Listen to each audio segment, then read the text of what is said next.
Welcome to this week's episode. In this one, I have a conversation with professional stuntman Peter Wallack. Peter jokes that he kind of fell into being a stuntman.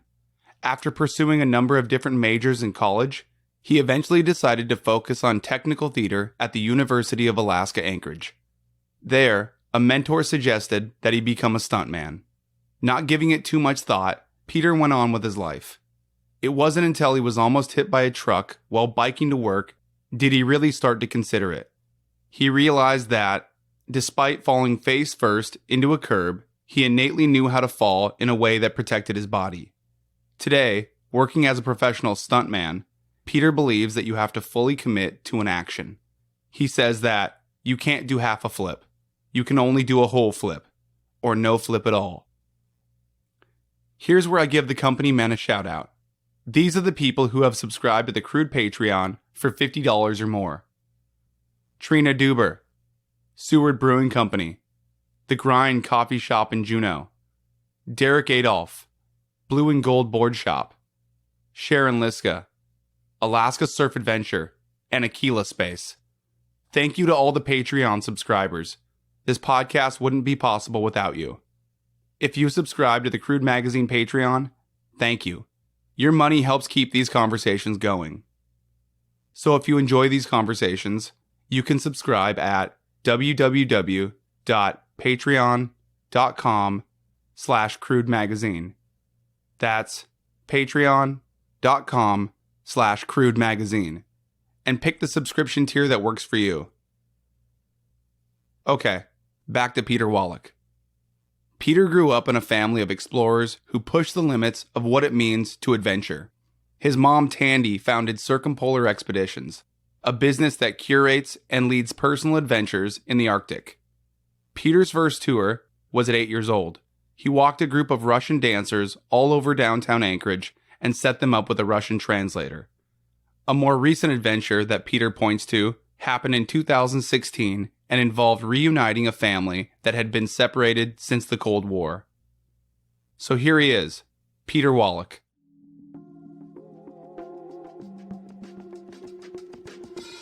This red light right here, it means we're recording. Okay, fired up. Crude conversations. Listen more than you talk. Go to work. You just got into Anchorage this morning at what, 4:10? Yep, 4:10 a.m. And here you are on the podcast. It's about 11:30, but we kind of had a podcast before the podcast. A little conversation. Had some breakfast. How you feeling? Are you tired? No, I'm feeling really good. Yeah. It's always nice to be back home. So I talked to our mutual friend, Whitney Branshaw, yesterday to get a few background details on you. And one thing she told me is that your friends call you Waldo. Oh, yeah. Yeah. Is there a story behind that, or is it just an abbreviated version of your last name? It basically comes from an abbreviated version of my last name. Yeah. Wallack, Waldo. Yeah, and I had that for so long that people didn't even know my real name. Really? Yeah, they just knew Waldo. I remember doing a play in Anchorage, and one of the reporters who was, was doing a report on it, a review, called up my friend Rodney and was like, "Hey, Rodney, what's Waldo's last name?" Like, I need it for the newspaper article. Yeah. He goes, "Well, if you're going to use his last name, do you want his real first name?" and they were like, they were so mad. They were like, "I'm not even going to put him in this review anymore." They were so mad that it just said Waldo in the program. That's awesome. Yeah. As we were talking earlier, that kind of podcast / like breakfast just now, you had mentioned a story about Buddhists that I liked a lot, about kind of contributing to, was it a society or was it kind of like kind of your inner being? Yeah, it's for your community, they talked about being of value within your community. And so his monks would go out into the world and preach their spiritual perspective and their understanding of morals. And then they would have their begging bowl, and they weren't allowed to keep extra money.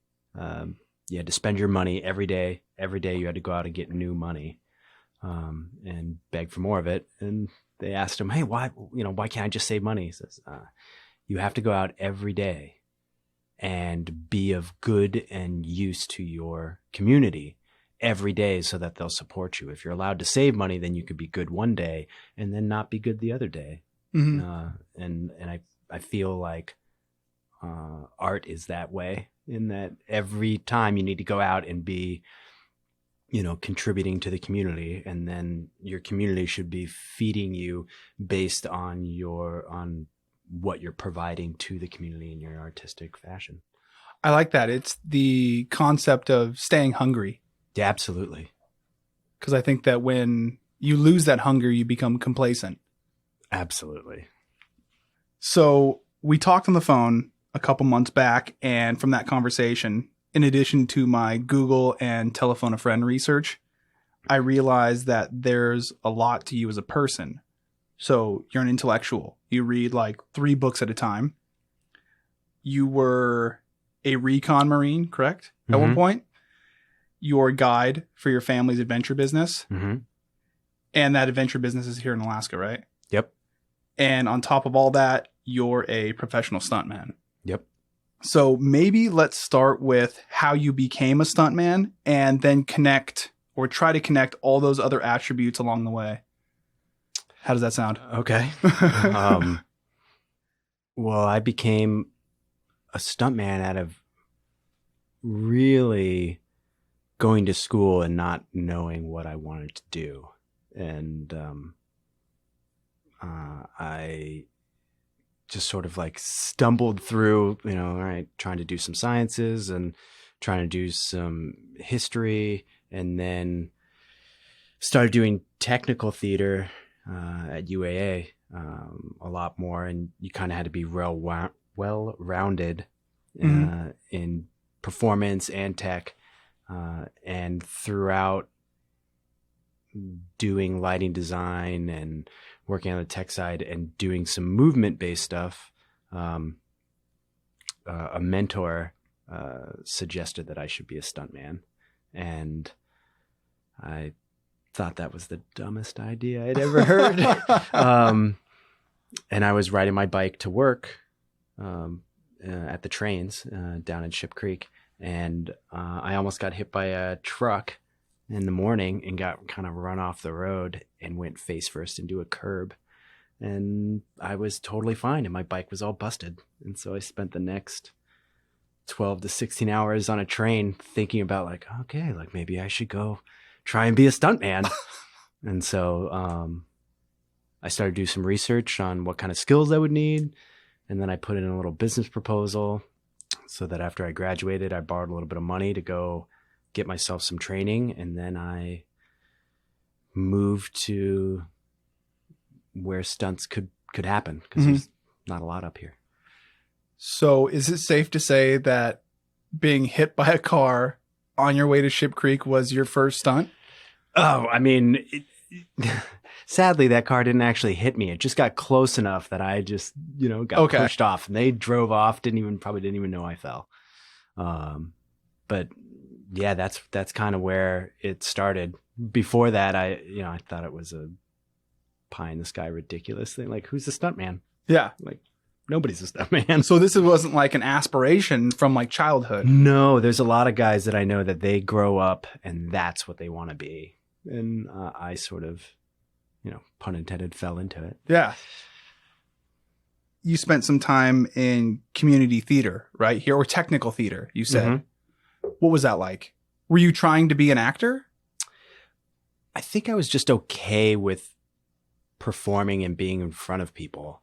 I really like the process. A really good friend of mine, who's an actor as well, he said at one point, he's like, if you don't like rehearsing, then you don't like being an actor. Huh. And I kind of feel the same way about a lot of stuff. You know, if you don't like doing drills, you probably don't like being a basketball player. Yeah. You know, like you have to like the work side of that. And I loved spending time in the theater and thinking about how to convey these storylines through light or through props or an effect, or how you can contribute, you know, with what's in your wheelhouse, right? Like I don't get to make the whole story, but I get to make the lighting. Mhm. So what can I do to make that lighting, or for stunts, this stunt explain this story better? And like that sounds exciting to me. That's fun. And it's a collaborative effort, right? Like before we got in here, we were talking about, where you were telling me about all of the different variables and jobs that go into a production. Absolutely.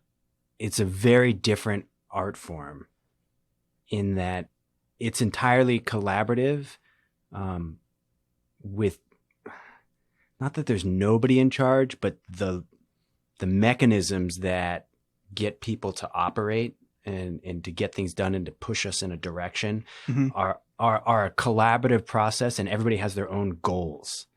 And it's through achieving your goal that you have somebody kind of guiding you in a direction, which is like your technical director or your artistic director or your director or line producer, like we were talking about. Yeah. And so it's always working with other people.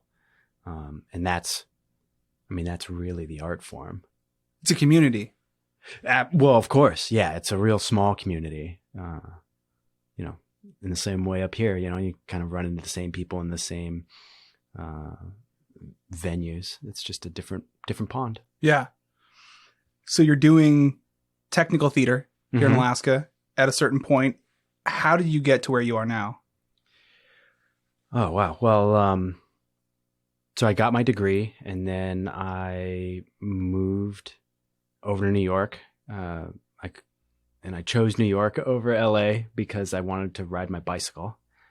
I got rid of my car years before and I would ride my bike year round, and I was like, okay, I'm going to keep doing that. And I don't want to buy a car in LA. So I'm going to go to New York and do that. And when I got to New York, I just kept my expenses unbelievably low. I tried to have as little expenses as possible, find free entertainment, all that sort of stuff. And then you hustle and sell your skills. So I knew that I could do lighting design and that I have some leadership skills and basic carpentry skills. And so I tried to go work at the local technical theater in New York, Local 1. Very difficult to get into. I applied to different schools and theaters, and eventually I became a technical director for the New York Fringe. And there's a school for young people called Children's Aid Society in Soho. And so I was a lighting designer for them and a technical director while their technical director was gone on sabbatical. And I was helping them put up plays. And while that's happening, I'm trying to find a way to get into the union, and which is a process in and of itself. Yeah. And so I'm going out on auditions, going out on jobs, and over time you kind of worked my way into the spheres. Like you said, these are all communities. And so even though I'm not doing stunts, can I work in the theater with the stage combat people? Because they probably have something to do with stunts in some way. Okay, I'm getting on sets. Okay, can I do background or can I do stand-in work so that I can get near a stunt coordinator? And so it took me about a year and a half, and I got my union card working on a movie with the help of another Alaskan. What was the movie? It was a low budget movie. At the time, it was called Arrested Development, but it wasn't the Arrested Development that we all know that we think is hysterical. Yeah. But they had the rights before that, so they still had this. I don't think this movie ever actually came out, but this is another one of those, know your business that you're in. Yeah. And they had me say a line, but didn't mic me. And so that technically isn't supposed to be union work, but because they directed me, it's union work. And so that's how I got into the union. Mm-hmm. And I wouldn't have known that if my friend Aurora Warfield, who is an Alaskan, who also went to Stellar, who worked as an AD for lots of movies, she talked to me about, this is the business and this is the rules and the process that they're going through. And I got into the union from there. Yeah. And then once I was in the union, I got a job being a body double and a stand-in for Matt Bomer on a TV show called White Collar. And I hustled every single stunt person that came on that set. I was there 5 days a week. It was a really sweet job. I called it the Velvet Rut. It was very comfortable, but like once you're there, you're probably not going to get out of it. And so I worked there for 5 seasons. And was that the only thing you were doing at that time? For the most part, yeah. I would get time off if I got stunt work so that they would give me the day off. Mm-hmm. And then I would work on that for the full season. And then I would come back to Alaska and I would do community theater, or I would work for the family company. I worked for Anchorage Opera for a while. I would, come back, find odd jobs, try and stay relevant in art. I would go and, practice something that I thought would make me a better stuntman, whether that be doing a martial art or learning a new skill like scuba diving, or trying to understand, accounting so that I can keep track of my own stuff and save me some money. Very self-sufficient. Yeah. I mean, as an artist, you're your own business. Yeah. How long did it take you to figure that out? To figure which out? That you're your own business and that you need to keep track of everything, your expenses. Well, I'm really lucky in that both of my parents owned their own business. Okay. So, and because they were their own bosses and their own business people, I grew up with like a master's degree in business because I'm watching them and understanding how they work. And it was incredibly frustrating growing up as a kid trying to understand all this stuff. Mm-hmm. Like, where are you getting these figures? Oh, we're just making it up. And it was like so frustrating. And now I realize like, oh yeah, you just kind of make it up and you figure out what's reasonable and that nobody really has the answers. Yeah. But so it was always kind of floating there, but it really starts to hit home once you start making a career of it, right? Like mm-hmm. Nobody cares about their expenses until they have a little bit of extra money and they need to figure out where to put it. Yeah. So, before then it's just pay whatever bills first. Oh, now you have some expenses that you can deduct. Okay. How do I showcase that so that the IRS isn't mad at you?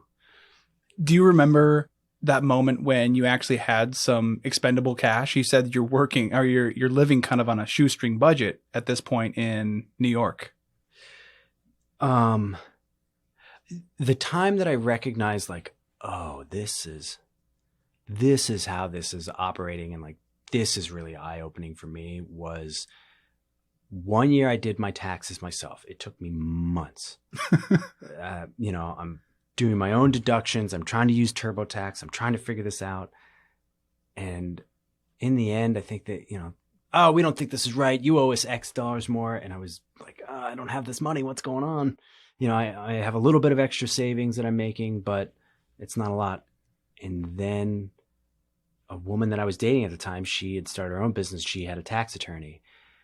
And I didn't think I had the money, but I asked him, hey, can you do my taxes for me? How much would it cost?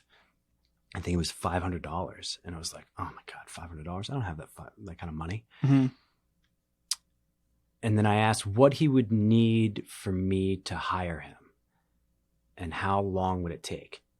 It was like a tenth of the work that I was doing.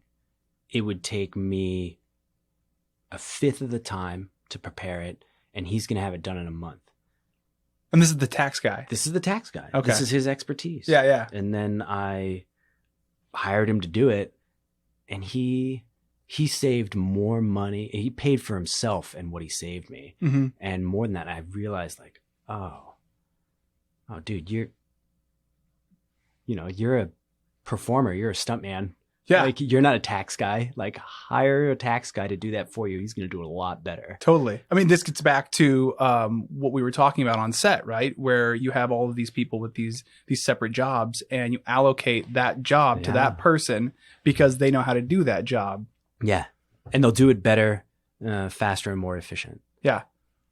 And there's better things to do with my time, right? Like, I could go work on being a stuntman. Totally. I mean, like, you have a job. Yeah. You know how to do that. Yeah. The tax guy's not going to be the stunt guy. Absolutely. But most people with regular jobs where they're an employee, well, they go to an office and then they punch a clock, and somebody else deals with the accounting of that.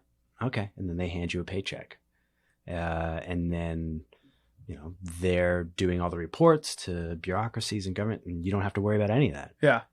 Well, you run Crude Conversations. Like, you have to keep track of your time and what you spend your money on, and keep your receipts. Like, there's no accounting office. Totally. Yeah. And like yourself, I grew up with a family that owned a business. My mom was kind of the business person. She knew how to do the taxes and this and that. And so by watching her, I think one of the most important things that I learned from her is persistence and patience. Those things are extremely important, I think, in the arts, because things don't just happen. We're sitting here talking about your story because it's a story worth telling, but it didn't just happen overnight. No, it's it's your profession, so you got to work at it, right? And it's as an artist, you're an artist, I'm an artist. It sort of just comes out of it. We're all artists. Mm-hmm. When we're walking down the street and we do a silly walk, or when we tell a story and we, fake our friend's voice or our friend's mannerisms, these are all, even just picking the color you paint your room. Yeah. These are all art that just comes out of you. We have to work on these to make a career out of it. That's more than just going to a standard job. We need to curate our art to make it useful to somebody else, whether it be aesthetically or things like that. And that's something that you really have to work at. It's not just pouring out of you. You need to focus it as it comes out of you into something. I just finished this book called Sapiens, about the cognitive revolution. Are you familiar with it? I'm familiar with the book. I haven't read it. So one thing that is maybe not a theme throughout the book, but a theme in the very beginning of the book is why we created language, right? Why Homo sapiens created language. And the author says one of the prevailing theories is that we created language to gossip, right? So like after we were done hunting and gathering, we would come back to the cave or, wherever, and we would talk about our day, right? We would talk about the people around us, right? And so that to me seems like one of the first forms of art, right? Then you have the cave paintings and all that, right? Like that's a little bit more like literal art. But as far as like conversation and like you were talking about, trying to affect your friend's voice, like making fun of them and normal kind of ribbing conversation. It's interesting to know that type of thing has been happening since like the dawn of humans. Oh yeah. And it's all around you. Yeah. And it continues, right? Of course. And it's through more mediums than just our words, right? So for the most part, to bring this back to stunts, like for the most part, my communication in my job doesn't have a lot of words. It's most of it is movement and perception. Mm-hmm. And there'll be like little subtle things that'll give an indication that completely changes the context. And that's what's so exciting about it and why it's so universal. So, we know, oh, that guy's aggressive and that guy's scared. Mm-hmm. Not because of what they're saying, but because, that guy's shoulders back and he's like propped up nice and tall. Yeah. And he's, coming in with forward movement from his center.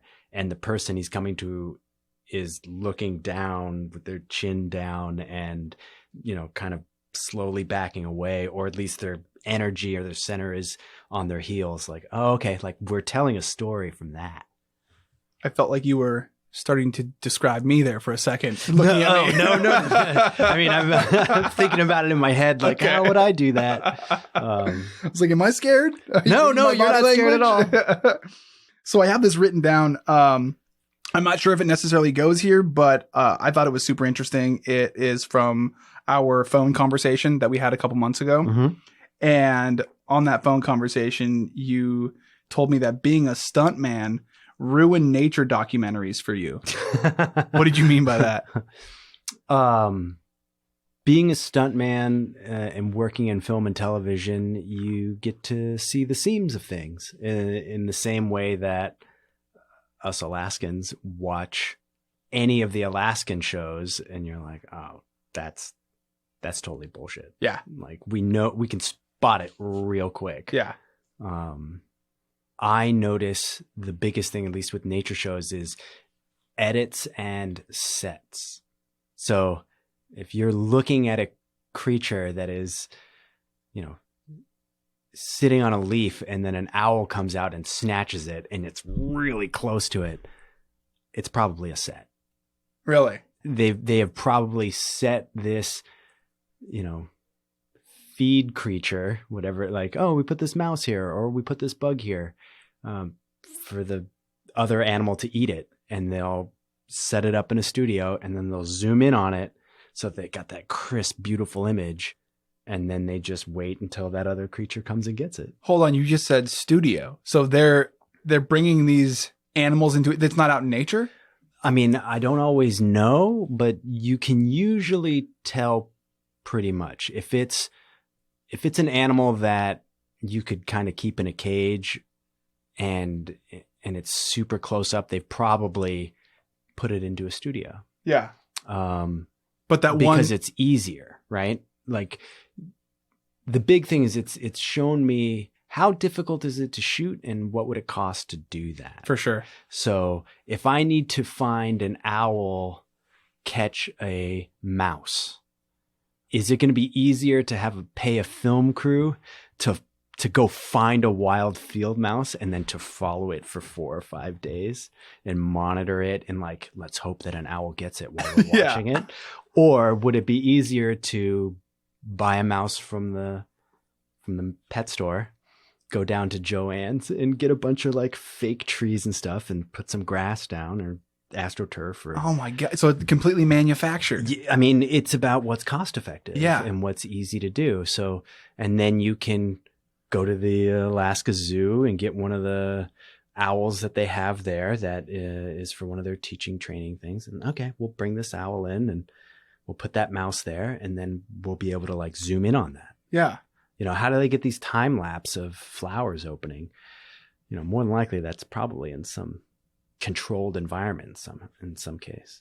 The other thing I notice is, I think about Planet Earth, and in Planet Earth, they had this great scene where there was these muskox and they're, in the tundra doing, living their muskox life. And oh my gosh, now there's a wolf and we're going to follow this wolf and it's, oh my God, it's hunting the baby muskox and there's, and the blizzard's coming and all these things, but they keep cutting between the two, but you never see them in the same frame. Yeah. I know the scene you're talking about. Yeah. Those animals have never seen each other before in their life. But it gave the impression that there was a hunt happening. They wrote a storyline around the edit, right? Yeah. There's a lot, if it's not in the frame, then it didn't happen. But if it is in the frame, then it also might be manufactured. Well, yes. So you can stage up what's in the frame, and you can put things around it that give the right impressions, which is why, we buy that, that the car is moving because we see it bouncing. Mm-hmm. Well, that car's not moving. Yeah. I mean, that more than likely is some gripping electrician, like sitting on the bumper, just kind of bobbing up and down, checking, playing Bejeweled or checking Tinder on set while, the actors are doing a scene in the car. So when you are watching a nature show, what signals authenticity to you? The creatures that are interacting, both being in frame together, and at a focal length that gives you perspective, right? So, Planet Earth had that great shot of the wolf going after the caribou, and they did the 3-mile hunt on that, right? Yeah. Well, you knew that was amazing, not only because they highlighted it like crazy, Yeah. because it's real, just like they did with the snow leopard stuff, Or the shark that got the seal. or the shark that got the seal. Oh man, we actually got what we usually pretend that we get. Yeah. And so they replay it at nauseum, highlighting different sections, recutting into it over and over and over. Different angles. Yeah, whatever they got. Yeah. It's usually not perfect, right? It's not unbelievably crisp video, and it doesn't have all the details that you would want. Mm-hmm. But it's at that distance where I can see the landscape. I can see the landscape is in a set, and I see the animals actually interacting on screen. Taking that and applying it to movies. How do you watch movies if you can see all the cuts, you can see all the imperfections? How do you enjoy stuff? Well, how do you like reading newspaper articles, right? Like you see all the tropes that are being used, and especially if you're following somebody, like, well, there's that alliteration that Yeah. that Clickbait. Yeah, exactly. Yeah. You get to see the seams of everybody's craft. Yeah.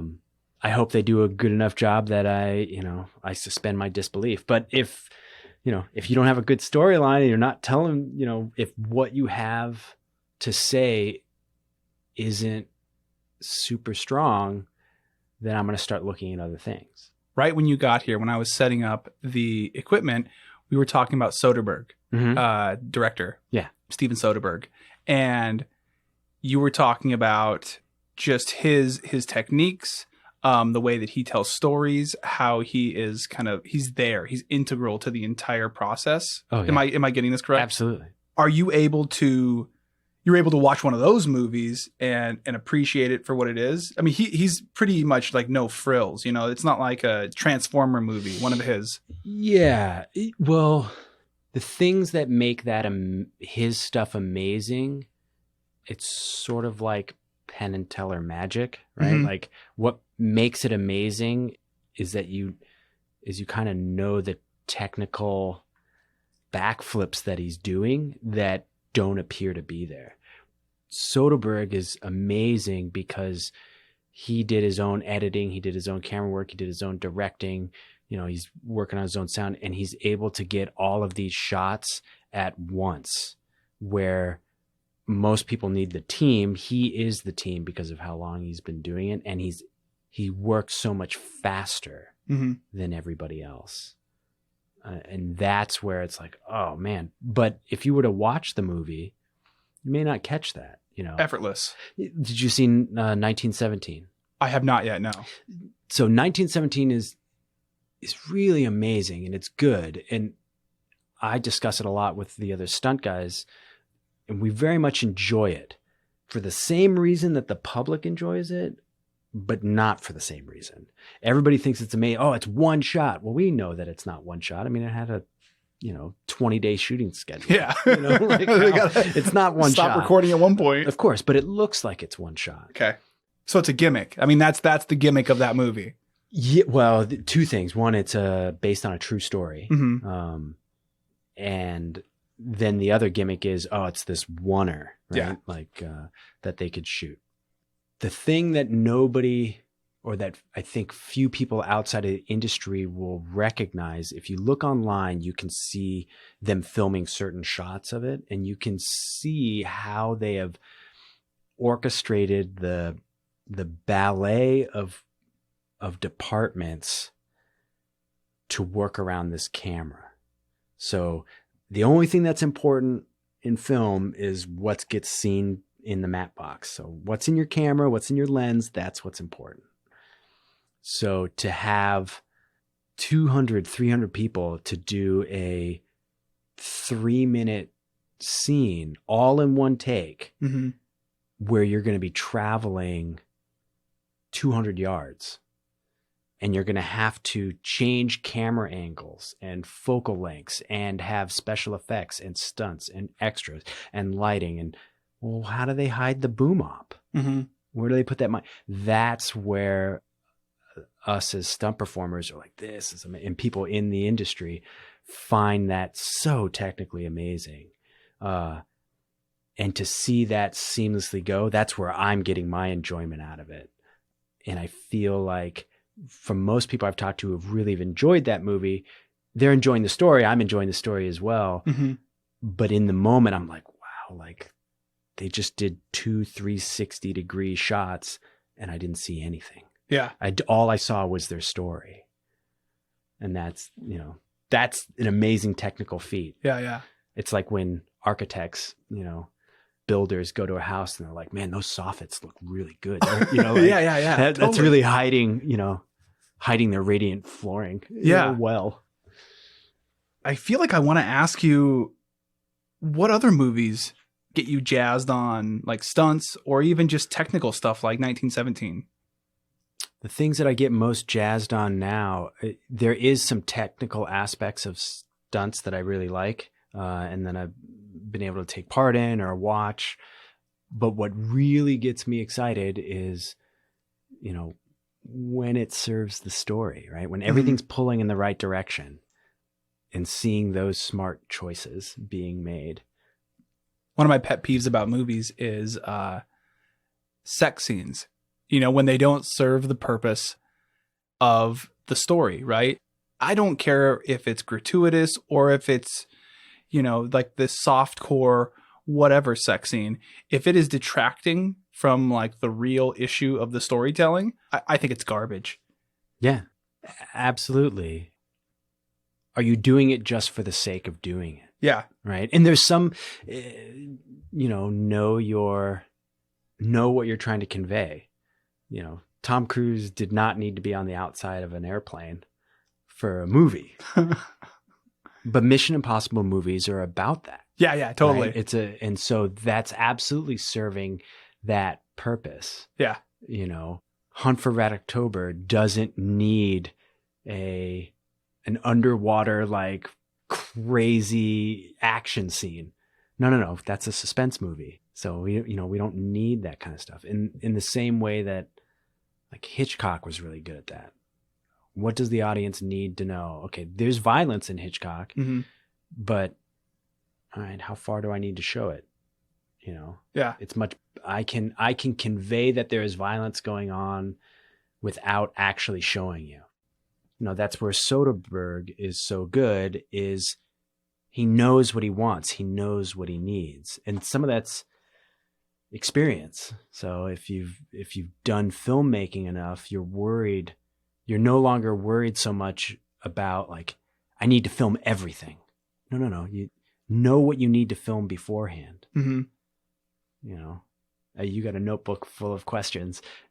Imagine just coming in here and not having any questions. Like, well, I'll find these questions as I go. I'm sure there would be 4-hour podcasts just to edit it down. Totally. And I think that it always depends on kind of the relationship between, I guess, myself and the guest, right? Like, sometimes I have less questions. I actually have a lot less questions for you than I usually do. And what I realized is sometimes I never even get to my questions because that's not the trajectory that the conversation has taken. So all that to say, I do have a question for you on here. Absolutely. Do you have any stories, maybe from on set, that stick out to you? Oh yeah.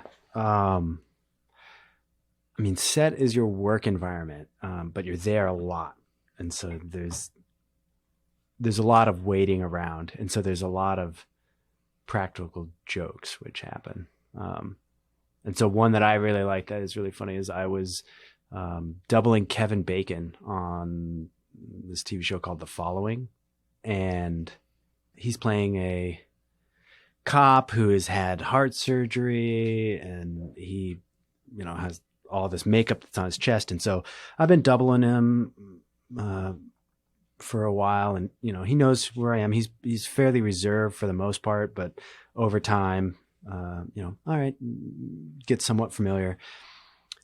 I had shown up for work that day, and I was actually doubling somebody else. So I had this huge beard on, and it's some guy in a shop who's getting beat up and gets his head smashed down on a soldering table, and then they start lighting his beard on fire. So I'm doubling this guy who's going to get beat up and get his beard lit on fire. And I'm done with the day. So I've already finished my stunt.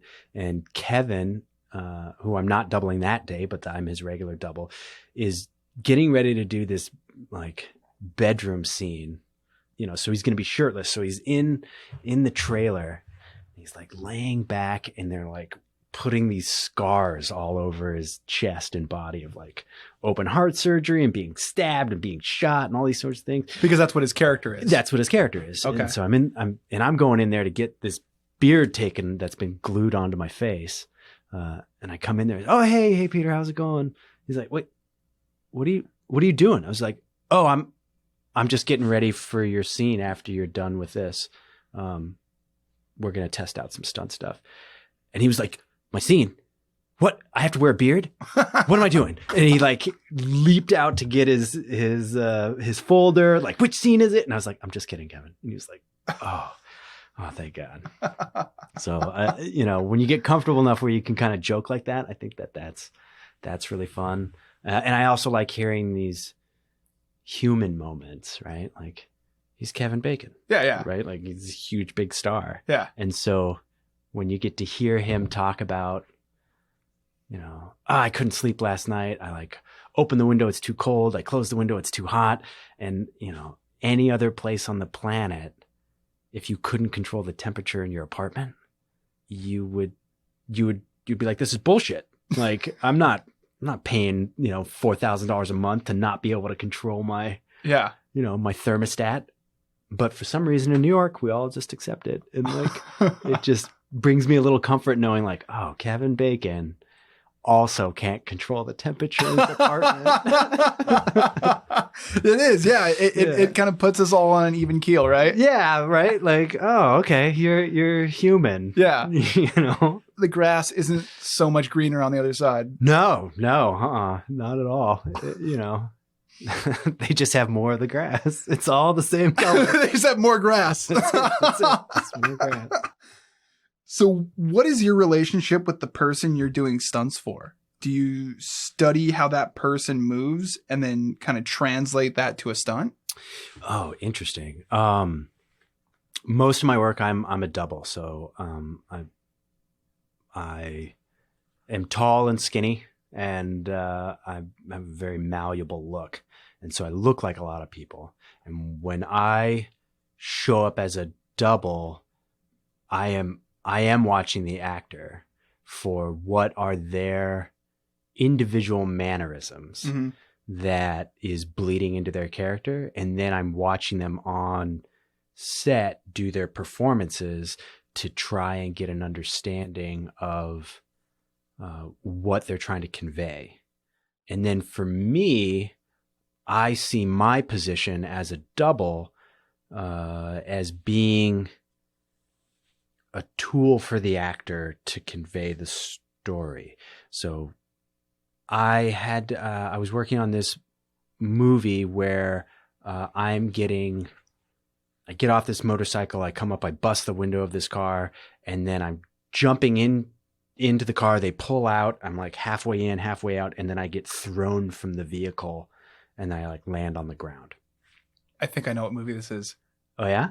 Is it John Wick? Nope. It's not. No. What is it? No, it's was it The Ultimate Playlist of Noise? Oh, no, I don't know what that is. Yeah, it's a new movie. It's Well, I tried. Yeah, it's okay. Yeah.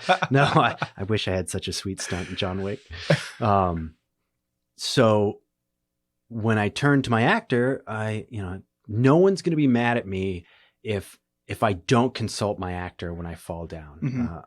I say it's like running for cover. So when I get thrown from the vehicle, I try and hide my face, because as soon as they see that it's my face instead of the actor's face, that shot doesn't work anymore, or they have to cut around it. So a lot of times stunt people will fall down and they'll like cover up or they'll hide, and that's fine. That's totally adequate. I like asking my actor, all right, you can let me decide, but this is your character. Mm-hmm. Do you want him to get up and start running like it's not a problem? Do you want him to get up and fall over like it was a problem? Do you want him to stumble? Can he not get up? Is he knocked out? Like, these are performance choices that no one's really going to be mad at me if I do it. Well, and also their character. It's his character. Exactly, that they've been studying and curating. Mm-hmm. So they're trying to play a character and I'm trying to play this other guy playing his character. Mm-hmm. So this is a choice for them. You're consulting them about something that they're the professional of. Absolutely. And so that's what I'm trying to do. Not, some people do, some people don't. And so that's where I use, personally, I use things like movement styles called like viewpoints is what I use a lot of. So viewpoints is, I got it at a City Company, which is a company out of New York. And Anne Bogart made viewpoints, but she got it from Mary Overland, who is a modern dancer. Okay. And all it is a descriptive term of movement. So is there a repetition? Are you making shape? Are you using architecture like the walls? Is, size, floor pattern, kinesthetic response? These are descriptive terms in which we can describe the process of our movement between us. And most of the actors that I'm going to double have gone through some sort of training and they've probably run into this. Mm-hmm. And it's a way for us to communicate how you want this movement without having to demonstrate or use really broad terms like, wow, can you, I don't know, like, can you be more alpha? Like, okay, what does that mean? Like, it's more of a formula. Well, it's like it's a specific descriptive term, right? Okay. So it's like using verbs instead of adverbs. Okay. Right. So that we can try and narrow down what you're looking for, because the biggest thing about trying to get this information, if we were there for a week, it wouldn't really matter, but we got 4 hours to shoot this. Mm-hmm. And every set breaks down their budget down to cost per hour, cost per minute, and it's really expensive. So being able to communicate effectively to maximize your time is really important. So I really try and not wear out my actor by being confusing and just try and get what they need in what they want specifically. Have you found that understanding movement helps you kind of understand human psychology at all? Oh, constantly. The degree that I got from the University of Alaska in performance is the most useful degree. I use it every day. I've gotten a lot of work out of it, both in performance and not in performance. It's a skill that just gets honed. So it works in negotiations. It works in, being able to understand intentions of people in the bar. Mm-hmm. Hey, is this guy going to be threatening to me? Or is this guy, is that person flirting with me? Oh, this person that I'm trying to convince give me a job. Mm-hmm. Their breathing is matching mine. Oh, we're in sync. Excellent. That happens. Absolutely. Yeah. You pay, really? You just start paying attention. to these universal things, right? Like everything that I'm portraying on film is a representation of real life. It's heightened, but it's a representation of what's going on around us. Yeah. And if you're not relating to it, then it's probably not relatable. But if you're relating to it, then that means that you see something that you see in your regular life. Mm-hmm. So, Do you think that that calms you? Like when you recognize somebody in a meeting and say they sync breathing with you, right? Just unconsciously, are you like, okay, we're simpatico right now. Like we're kind of on the same wavelength. it's something that I definitely try and, I try and pay attention, right? Like you want to, just like right now, you're looking at me and you're like, okay, I'm nodding my head and okay. And you're being thoughtful with your intentions and looking at me in the eyes and focusing. Okay. I have this person's attention. They are present with me. We all kind of pay attention to that, but the guy who's the professional pickpocket is going to, as he's walking next to you, he's going to know more about where your valuables are in your pocket just by observing more. Yeah. So I, as a movement person, am going to, like I'm going to pay attention to, that person I think has some sort of injury in their hip or their ankle because of X, Y, or Z, because of a limp or because of how they're carrying themselves or they're heavy footed on one side. And then when, most communication is nonverbal. Yeah. So, that's what I'm utilizing. But with this degree in other places, so I'm always shocked about how this degree helps me. So for a while, I would come and work for the public defender's office in Alaska. And I was helping the public defender's office with jury selection and opening and closing statements. Oh, that's great. Absolutely. And so I don't have to think, I don't have to worry about their legal. So would you do like consulting? Basis. Like, I wouldn't pick that person because they're not going to be a good fit for this case or something like that. I mean, I that's not what they had hired me for. Okay. But like I would, and I spoke to some other lawyers in town and whether or not that's valuable. And there's some consultants in town. And, Okay, I see. But I am not a lawyer. Yeah. So they're probably going to want somebody more with a law, but they kept hiring me back because, I could look at somebody and be like, hey man, like, is this the clothes that you're going to wear? Like you're going to be the public defender out in King Salmon and you are in a sweater vest and, you have bifocals. And so I see that you're keeping your glasses on your nose. Yeah. And you're looking down at the page that you're holding in front of you and then looking over your glasses to talk to the jury. You're looking down your nose at us. Yeah. Like, go buy yourself some extra tufts and get rid of your suit because that's, you're conveying yourself as not being from here and really condescending. Yeah, you need to be approachable. Absolutely. Or, I remember this when I felt really, it was amazing. I was really like the public defender who supported me in this, but I remember this woman, she came up, she's a lawyer. She did a great opening statement. It was awesome. But I was like, oh, hi. They asked me what I thought. And I said, is this the clothing and jewelry you're going to wear?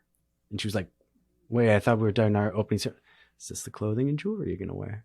Yeah, I don't see what the problem is. I was like, your plunging neckline and your long necklace that is disappearing into your cleavage. I'm paying more attention to your breasts than I am to what you're saying. Your movements and standing in front of the jury and how you're projecting yourself on how you're carrying is not helping you with what you are trying to achieve. Mm-hmm. I definitely want to pay attention to you.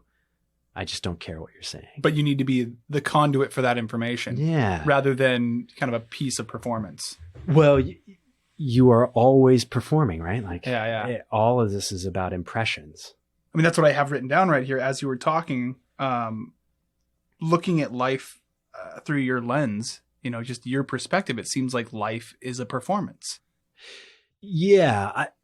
I mean, life is always about telling it.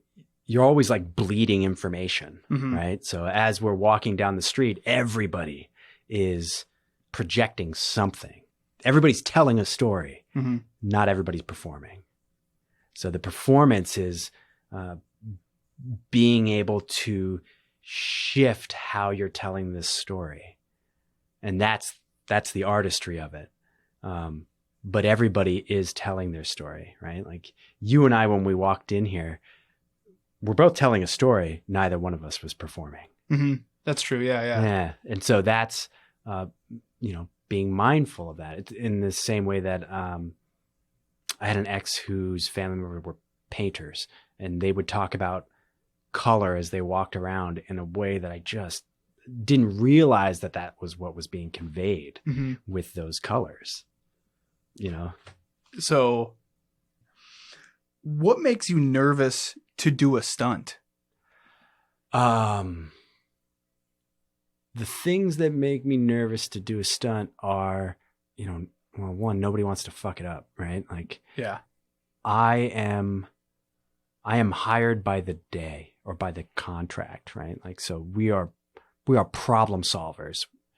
And a specialized tool in the film business, that doesn't get utilized all the time, but when you need it, that's where it is. But because you're hired by the day and that I don't have a regular job, I'm not going to be here tomorrow.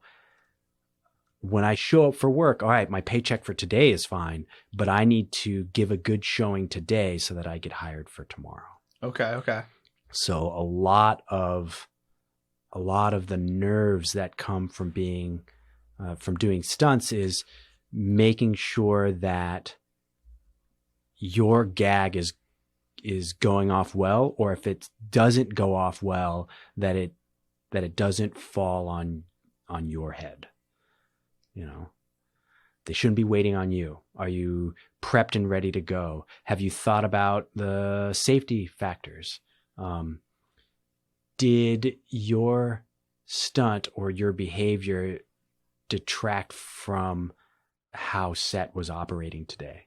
And then there's also, well, this is really nerve-wracking because this could potentially be dangerous. Yeah. Or part of this stunt is kind of outside of our hands, and it's, we got an actor swinging something at a stunt person, Mm-hmm. Oh, he just punched that guy in the face. Like, Yeah. it's the unknowns that potentially could happen. You just don't want to you want everything to go off without a hitch. Off the top of your head, what do you think is probably the most high risk stunt that you've done? That I've done, or that I've kind of been a part of safety wise? Yeah. I mean, either one really. Safety wise, I've been a part of some stunts in which we have some, famous actors who are not in a lot of danger, but the risk is high because if something does happen, that shuts down production. Mm-hmm. And so putting Keanu Reeves on a horse in a harness for him to do like Wild West horse tricks while fighting guys on motorcycles while driving down the street is complicated and risky, because if he gets hurt, production stops. That's hundreds of people that are out of work until he is well or he is better. And all the scheduled productions and times and locations that we had are now need to be rescheduled. And that's a lot of resources kind of just being lost. And so even though the likelihood of injury is bad, the risk of that is there. And that's when things get really nervous. It makes you even more nervous because it's not you. Yeah. If I'm the one who's getting hit by a car, at least it's all on me, right? Like I don't have to worry about it. You can just be out and there can be another stuntman in. Absolutely. Okay. But you can't do that with celebrities. Hey, we need your face and we need it in well, not yet. Property. With these deep fakes, we might be able to do it soon.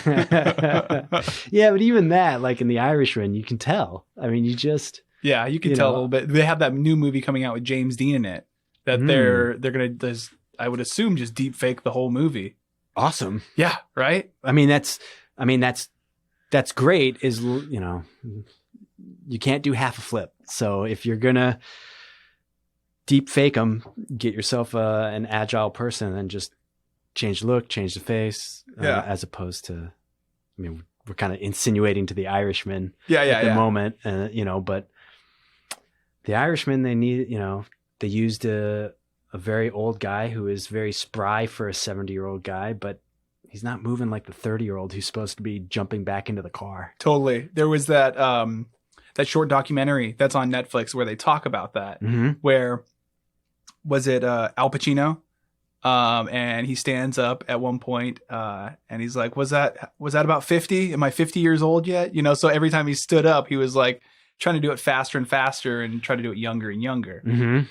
So yeah, I mean, it seemed like they were aware of it. Let's see. So you told me about the technical scariness, you know, of a stunt. What about to your own bodily, like harm? Oh, well, I mean, some of that does, I don't know if scary is the right word, but I definitely have like sat in the bush before I had to run out in front of a Buick at 20 miles an hour to get hit by it and just been like, Waldo, what the fuck are you doing? like this is the dumbest thing you can do. Why are you doing this? And you got to kind of talk yourself into it. And at least for me, in my thought process is I practice getting myself to the point of no return on those types of stunts. Mm-hmm. Right. So jumping off a barge or getting hit by a car or doing a high fall or a dive or like an explosion or something, you know, something that's big and dramatic. Yeah. That's kind of happening to me rather than me doing something. I get myself to the point of no return. So I practice getting myself in front of the car. How many steps did it take? Did I make sure that my weight's on the right foot? So when the car hits me, it tips me as opposed to breaking my leg or like twisting me poorly. And I get myself to the point where I can't get away. And then all right, I don't have to think about anything after that. It's just going to happen. Yeah. I only have to get myself to step off of the boat. Like gravity's going to make sure that I get into the water. It's in God's hands now. Yeah, exactly. You know, but that's very different than I am swinging a 40-pound sharpened metal scythe at a performer's head. Mm-hmm. And if they don't get out of the way, they're going to get hit in the face. Those are the ones that you're more scared about. Absolutely. Because it's, you know, I'm in control of that. Somebody else is in danger and I'm in control of it. Mm-hmm. Right. If that's where, you know, you get really nervous. You don't have any kids. No. But from when I talk to parents, like, they're not really so nervous when they do stuff, but like their kids, oh my gosh, I'm so nervous about them doing it because I have no control over this. Yeah. I'm just watching it go down. So your and fellow somebody performers else are your kids. Yeah, well, in some way, yeah. It's definitely what I hear from the stunt coordinators. They hate monitoring it, and it's so much more stressful because you're not the one doing it. Right? Well, and they're the amateurs, right? Like they're they're the less experienced. Yeah, there we go. But the other thing is like, who's responsible? If I get hurt, okay, I got to live with being hurt.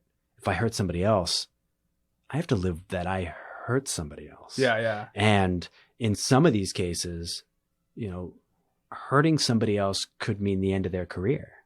And you don't even know that that's happened. Mm-hmm. And the public doesn't get to know that's happening because it's kept very quiet. You know, so Bridesmaids has a scene in which they're on a ski-doo and they come up to the beach and then she flies off and kind of face plants.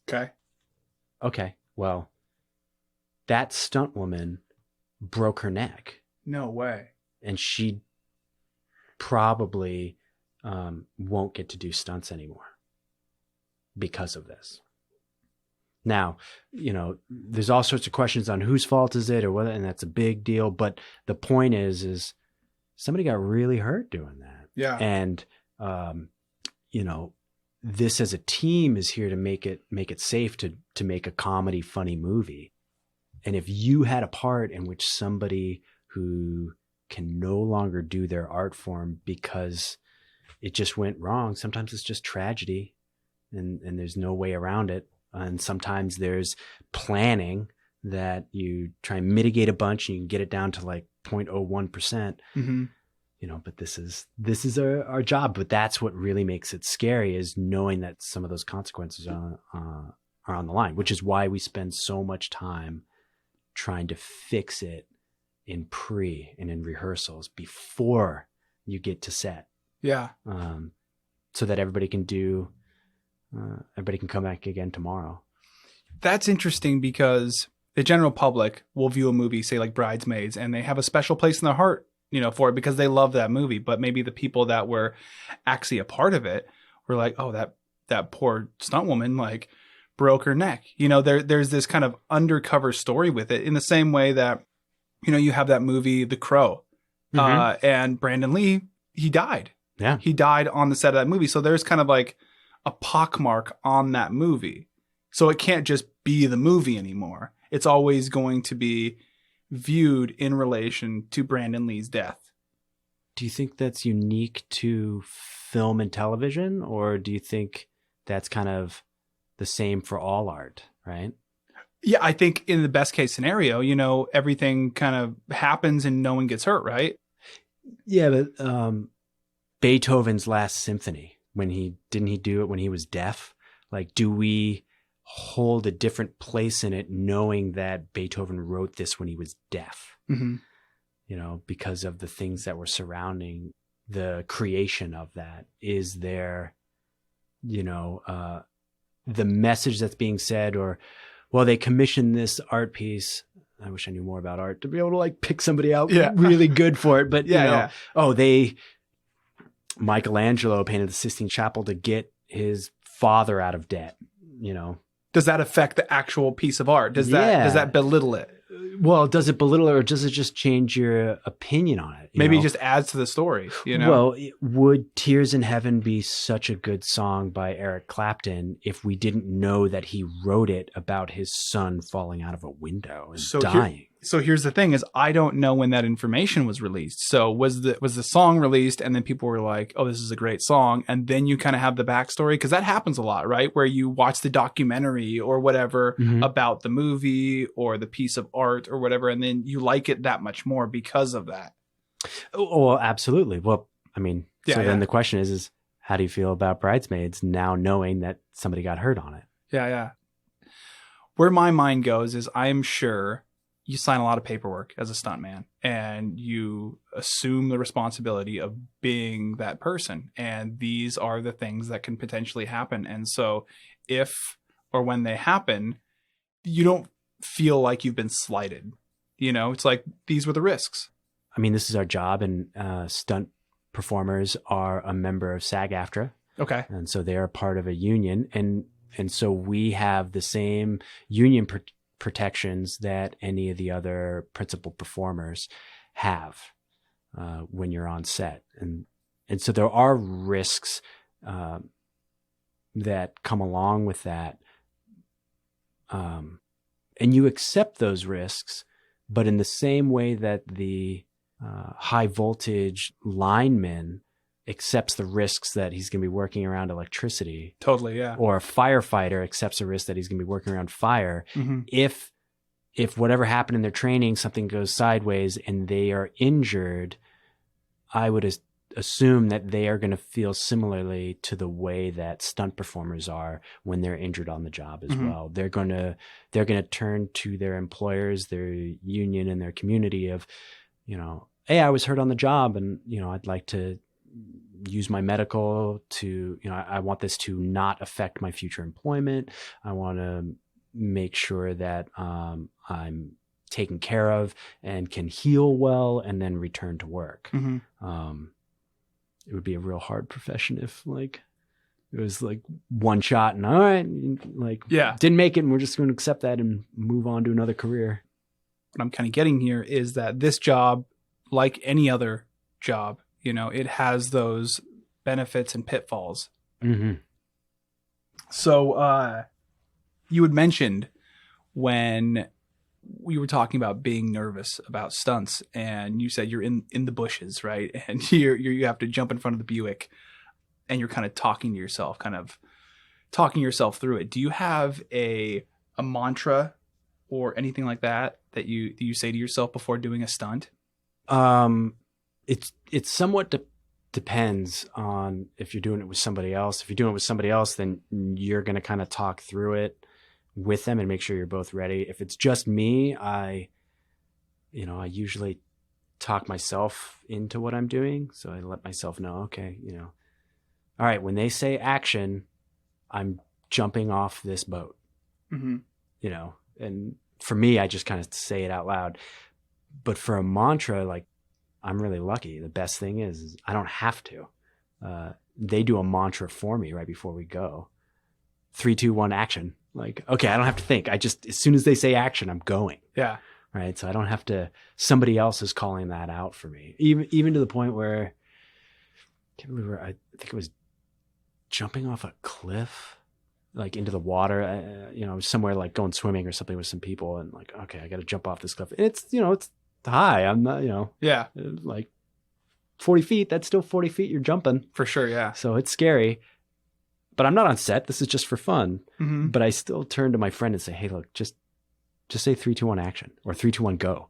Like, what? I'm like, just, it makes it easier for me because I won't compel myself to go. But, oh, you hired me to do this? It's a job. That's the job. So 3, 2, 1 action is like the Pavlov's dog bell. Okay, you rung the bell and the dog salivate. You say 3, 2, 1 action, and I'm gonna go on whatever I'm planning on doing. Oh man, that's great. Yeah, it definitely helps. So do you often do that with your friends? Like whenever you guys are gonna do, like, say, a rope swing or whatever, like, can you kind of give me a countdown? 3, 2, 1? Yeah, if it's it's all in perspective. So when I was earlier in my career where I hadn't done so many larger gags, then yeah, I would have to do that for other things. As I've gotten further in my career, I need less of that, or it has to be a more intense experience for me to need that kind of push. Mm-hmm. Do you feel like you are an adrenaline junkie? Like, no, not at all. Not at all. Okay. Not at all. We try and work out all the kinks so that it's not that. It's not Daredevil. We're not trying to do things that are dangerous. We're trying to remove as much of the danger as possible so that you can redo it over and over. There's a famous stunt performer, stunt coordinator, and now second unit director. His last name is Armstrong. You may not know who he is, but you're a fan of his work. Yeah. For sure. Superman and Indiana Jones, all that sort of stuff. James Bond. But he talks about it's not a stunt unless you can repeat it. Huh. Right? Like, otherwise you're just a daredevil doing it. Yeah. It's got to be repeatable. If you can only do the stunt once and then you broke your legs, it's not really a stunt. And I talk about, hey, our job is to thread the needle. Like, you need to be able to do that every time. So how many times can you fall backwards down a flight of stairs? If you can only do it once or twice, and then you're just too hurt, or, well, I fell on my right side this time, so now I can't do it. Now I got to fall on my left side. Like, you're not really doing a stunt. You're just filming yourself being thrown down a flight of stairs. Which is something that I actually think about pretty often when I watch movies and I see people falling downstairs. I'm like, that's gotta hurt. Yeah, I mean, there are some parts of the job that, like, yep, that one's gonna be a thumper, and that one's gonna just hurt. And on that ultimate playlist of noise, one of the guys was, okay, I gotta fall. They call it a flat back. I have to fall and land on my back. Okay. Well, I know that this is going to be painful, and I know that this is going to be jarring, and I may get the wind knocked out of me. I can protect my head every time. Now, I can do it safely, but it may not look so good. And I may have to do it 4 or 5 times. But you know what? If I just kick my legs out and I get myself horizontal so that I'm standing, and then I put my legs straight out so that I'm like 4.5, 5 feet off the ground, and I land on my back, they're going to get the shot that they need. So I did that. Oh man, that looked great, blah, blah, blah. In this particular case that I'm talking about, he said, yeah, it looked great. Like, he showed me the video that he took with his camera, but then we looked at it on the monitor. Mm-hmm. And that's the lesson of, oh man, that was a thumper. That's the proper way to do a flatback under normal circumstances, except neither one of us saw the frame that they had changed it to. So instead of doing a big wide where you could see my legs going up, like was in his camera, which is exactly what I was supposed to do if that was the angle that we needed. Okay. They had it tight on the ground of where I was going to fall. So they missed me going 5 feet in the air, and they only caught the last 3 inches. So you jumped above the frame. I mean, they saw me fall, but what it means is if we were to film this normally, I had to be there to get the shot that I needed. Hey, sell out right now because we're getting this shot. Okay.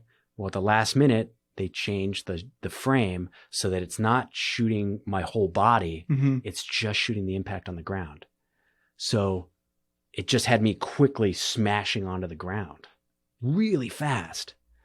Oh no. So you had to do it again. I had to do it again. But this time, because of the frame, whereas normally that, larger aim where, okay, this is just a thumper. You're going to just take the damage and we only have to do it once. And that's going to be less damage than doing it 5 or 6 times. You can't do half a flip. You can only do a whole flip or not at all. So sell out. Oh, wait, they changed the camera angle. Now we don't need a flip. Now we just need that last bit of it. So the second time, instead of going 5 feet in the air, I dropped 5 inches. That's not a thumper. Not a thumper. Right? So these are the knowing what you're doing and trying to take away as much risk as you can. Yeah. And knowing when is the time in which you're going to have risk. If you're getting hit by a car, you can reduce a lot of the injuries by changing the speed of the car, making sure you hit the windshield square so that the windshield breaks, making sure that you're padded up correctly, staying on the car as opposed to falling off the car. Like, there's a lot of little tricks that can be done for that. But in the end, it's still a 2-ton car that's hitting a 150-pound human. For sure. There's going to be a risk that's part of it. If you're going to roll a car over, we can do a lot to make sure that the odds are in your favor that you're going to be fine. Do you ever mess with your friends? Like, say you're out and about and, I don't know, pretend to get hit by a car, or because you know how to do it. You know how to do these stunts. Yeah. And they're like, oh my God, are you okay, Waldo?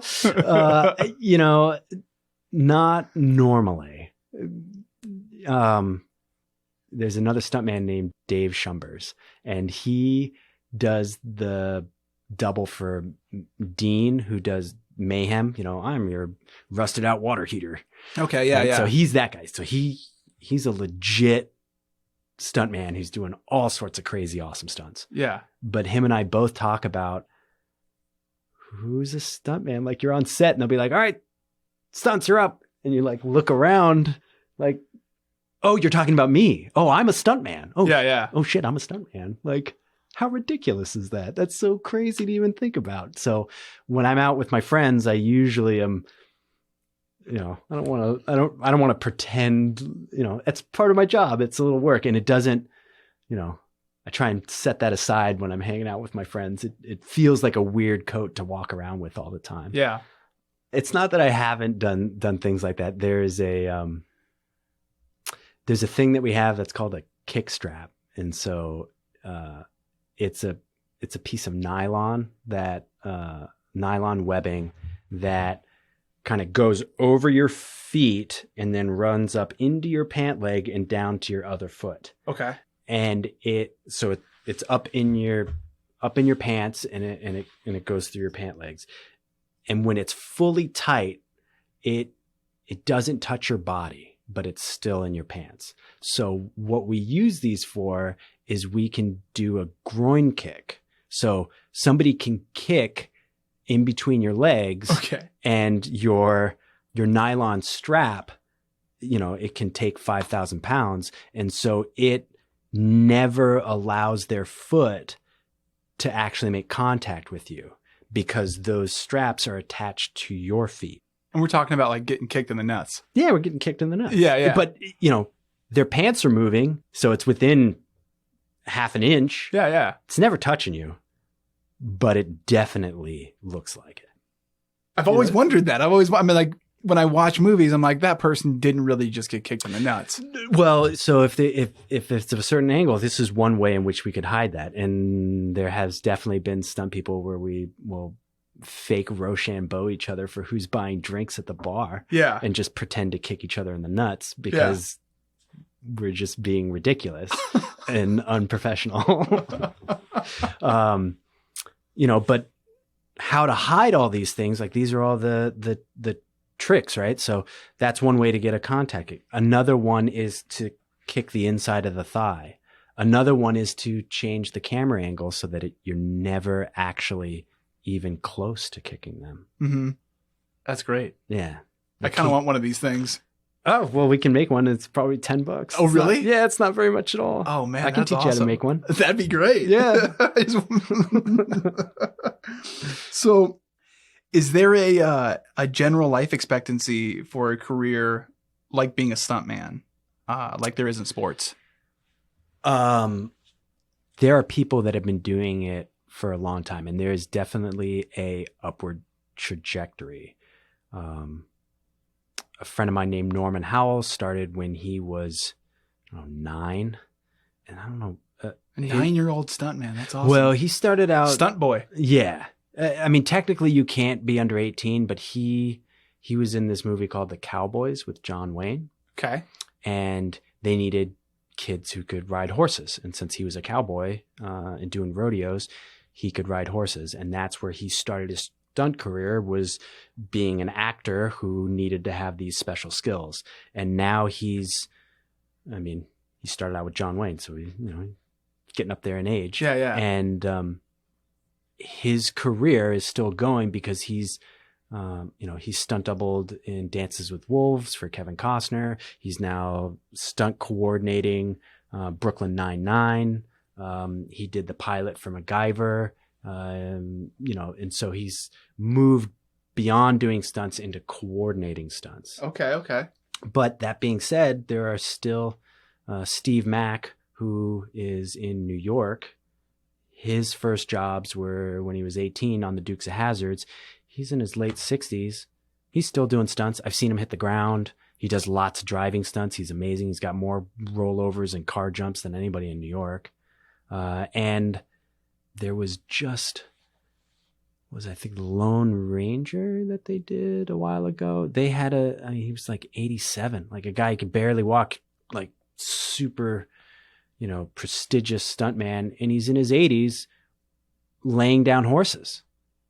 Jeez. Oh yeah. And I wasn't there for this, but they were like, oh yeah, man, he fell off his horse at like in his mid 80s. Just eating shit. Absolutely. Yeah. And he got up and like wrestled his horse and got back on it and went and did it again. Like no one's going to give him a car hit. Yeah. But he's still going, he's still hitting the ground. He's still wearing pads and falling on concrete. And so if you play the game right, I mean, you can do it for as long as you want.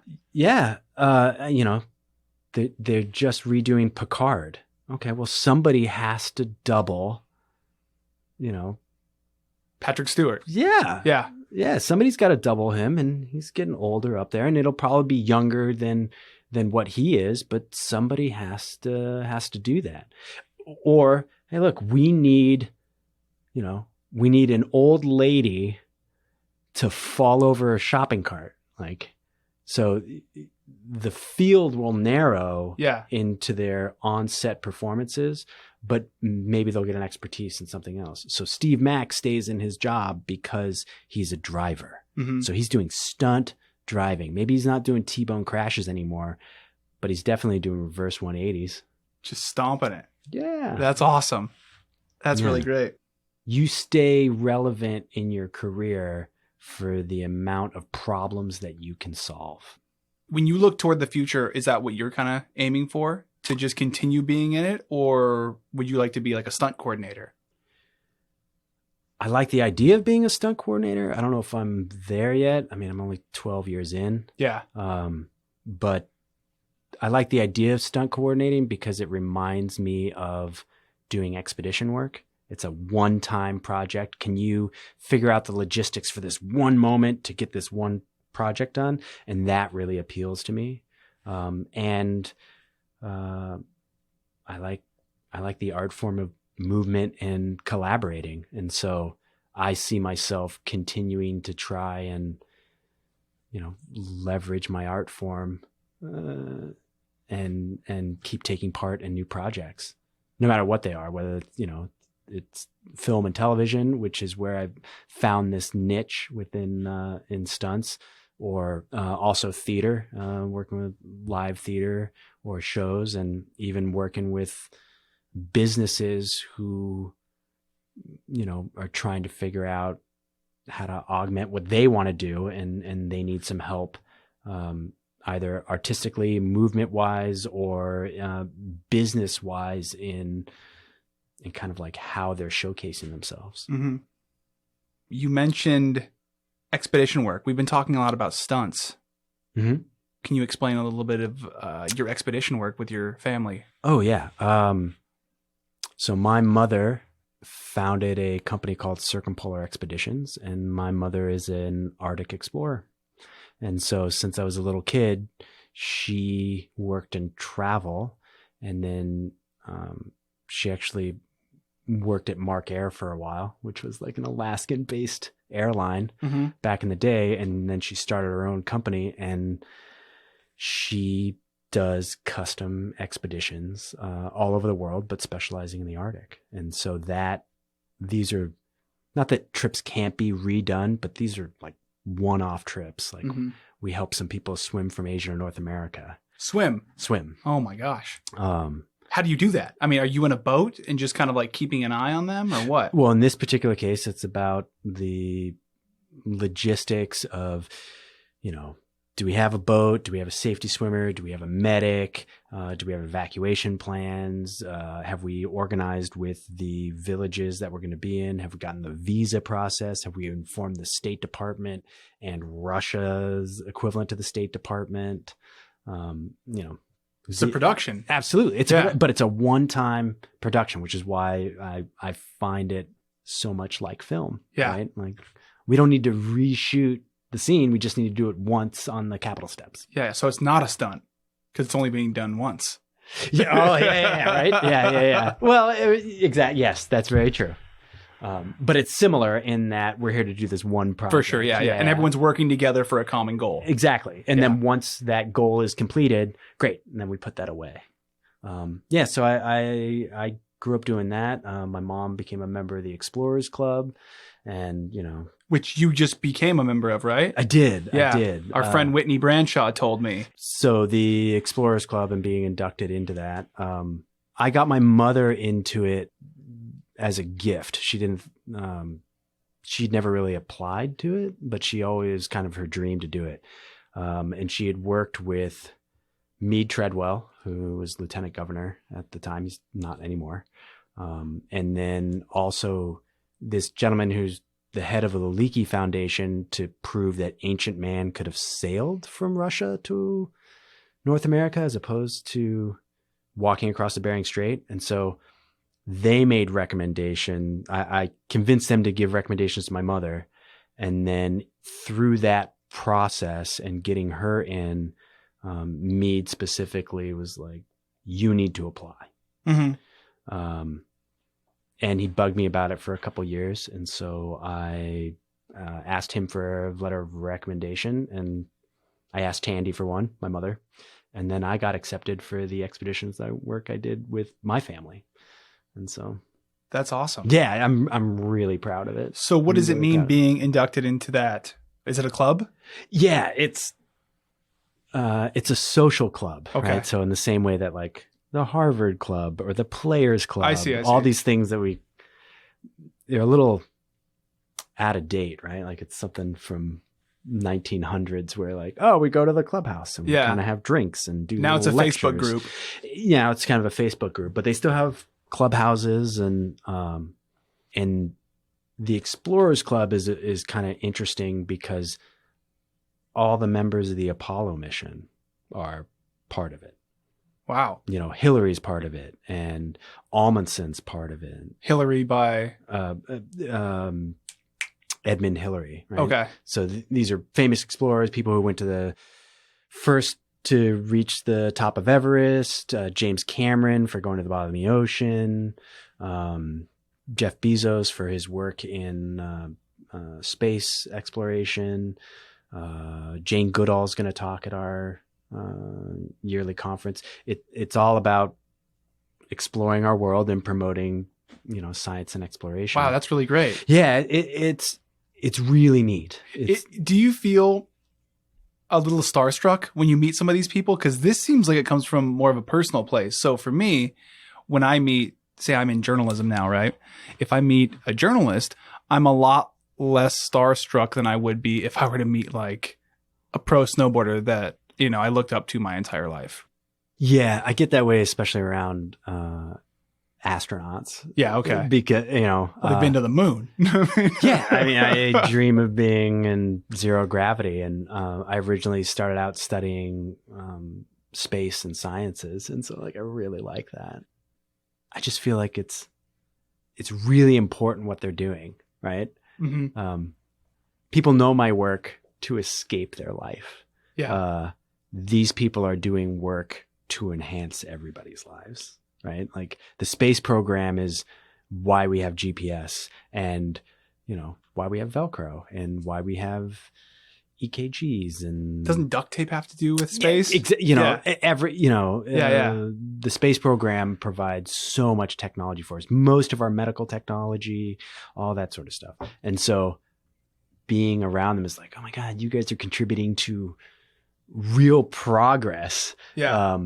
You know, it's very nice that you love Special Victims Unit, but it is not providing to humanity the same way that, you know, Jane Goodall, an understanding of anthropology of chimps versus, you know, ancient man.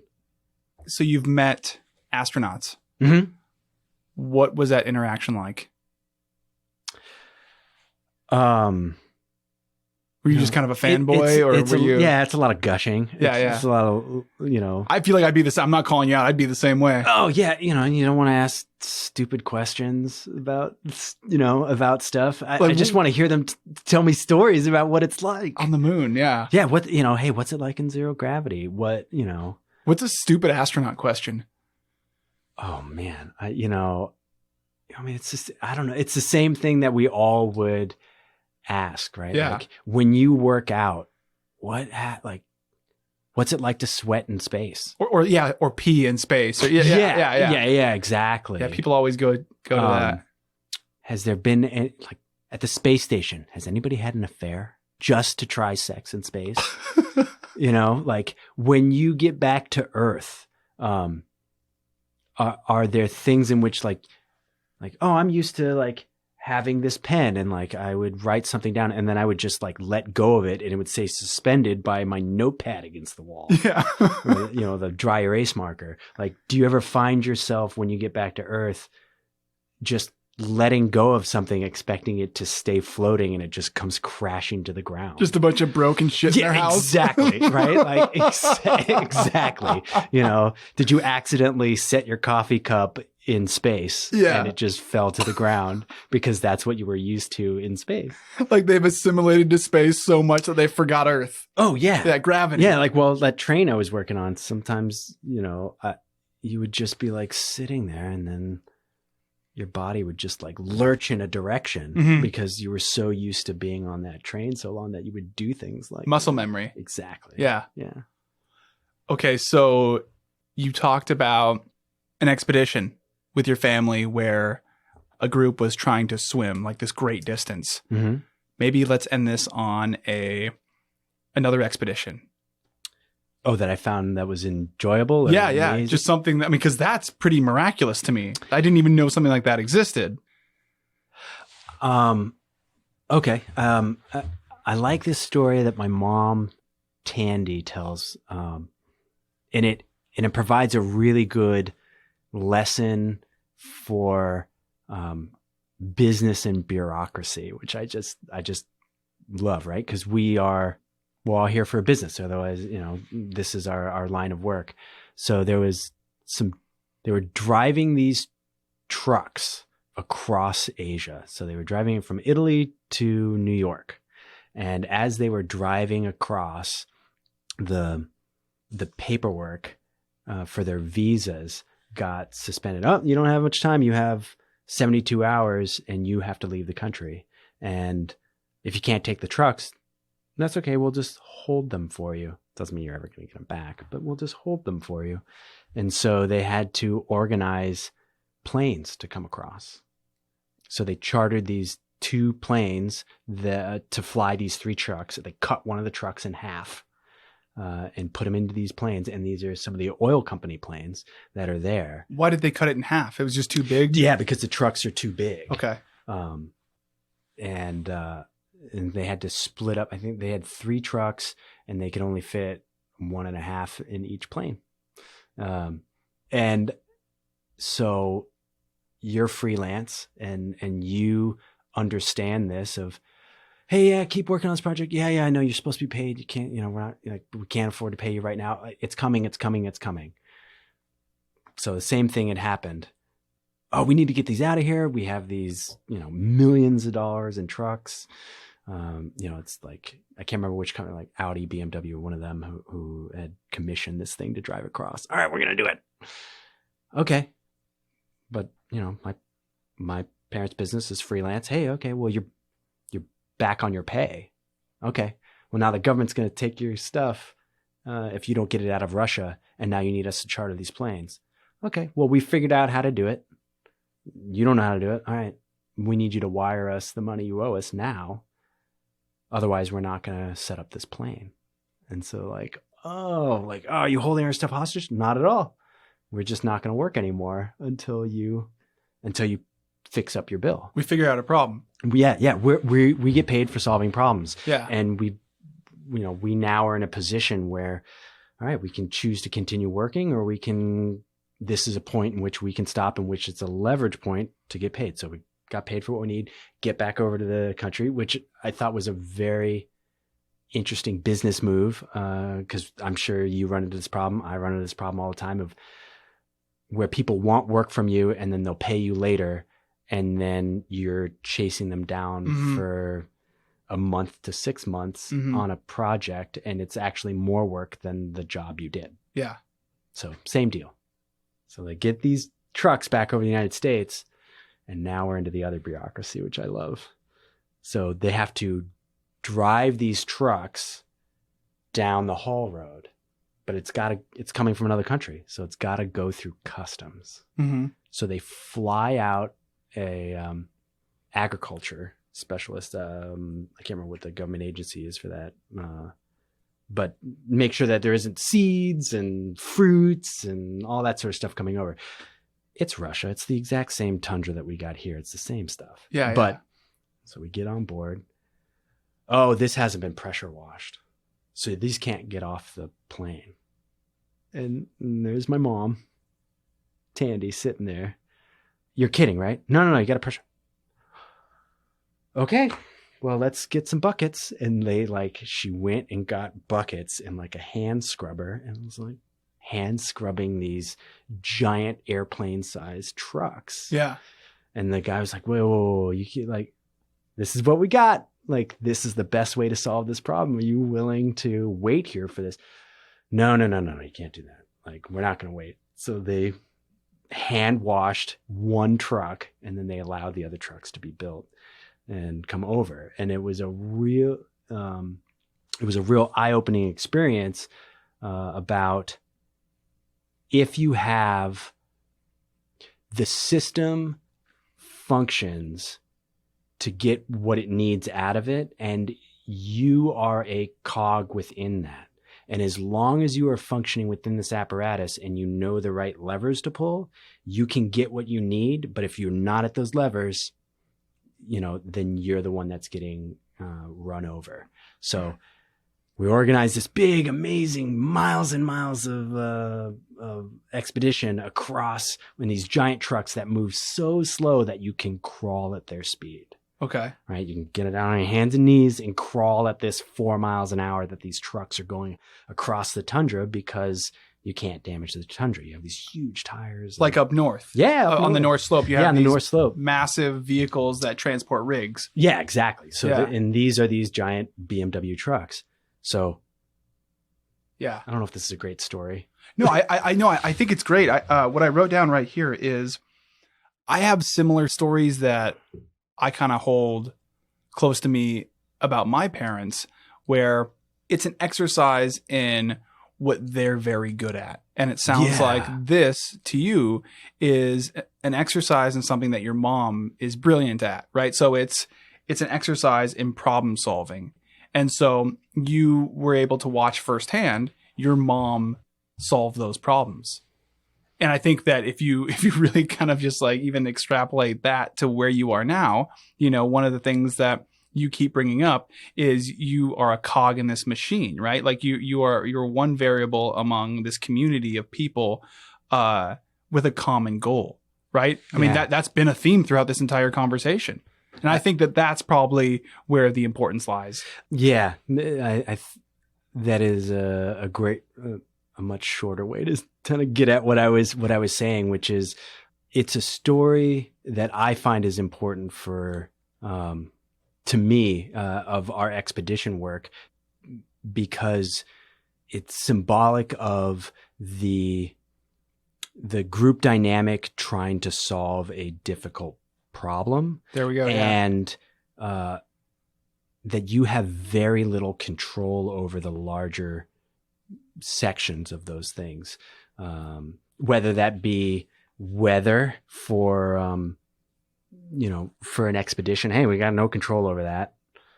Or government bureaucracy, or hey, our snow machine broke down, and those problem solving skills and the ability to communicate with those around you is what made it such a success. I think that's why that story stands out so much in my head, even though it's not as exciting as like, we're going to look at polar bears, get a whale carcass or something like that. But it's the dynamic that I find so interesting, and the collaboration between this, and how, the leverage people use on each other trying to accomplish goals or resist goals from happening. Hey, we don't got the money to do this, so we can only film in this location for a short period of time. Well, we really want to use this car. So because we're using this car, we have to fake the wreck because we don't have a second car to actually crash it. Yeah. On this expedition, we really want to go to the furthest east point in Asia. And, so to get there, we need to accomplish this, which means we need this permission. That's great.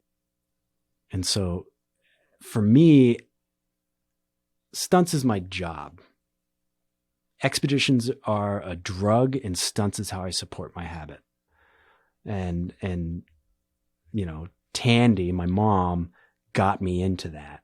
And watching her do her love of exploring and expeditions, she'll go without being paid. But to make it her profession is watching her navigate that, and navigate the bureaucracy and the nuance of negotiating and collaborating with other people trying to accomplish their goal. And that, it's the artistry of that. And that story represents to me the same skill set that I use in my job now. What is the story we're trying to say, and can I convince that gatekeeper stunt coordinator to hire me, and am I appropriate on set, and am I solving those problems for them? Because if I'm not solving those problems, they're not going to keep you around. Mm-hmm.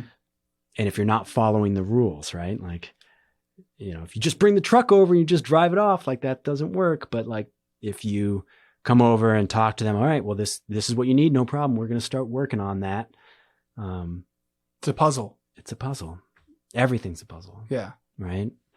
And, you know, just make sure that in the end are the people that you're working with willing to deal with you again, even if you don't give them what they want. There's definitely been a bunch of stunts where it's like, oh, we want this. Like, can we do this? Or an expedition, we want that. Can we go here? And it's like, you know, can you, even if you don't give them what they want, will they still come to you to solve their problems in the future, even if you couldn't solve that one? Mm-hmm. And that's, you know, that's the business side of artistry, whether that be expeditions or stunts or journalism like you're doing. Yeah.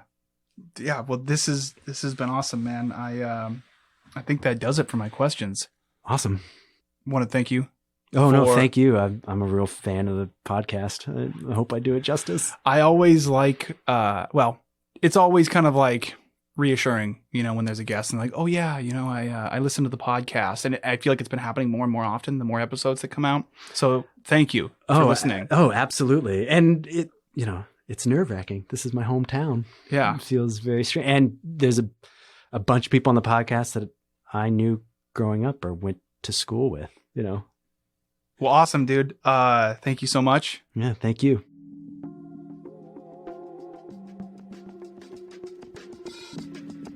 For more information about how you can support local grassroots journalism, go to www.patreon.com/Crude Magazine.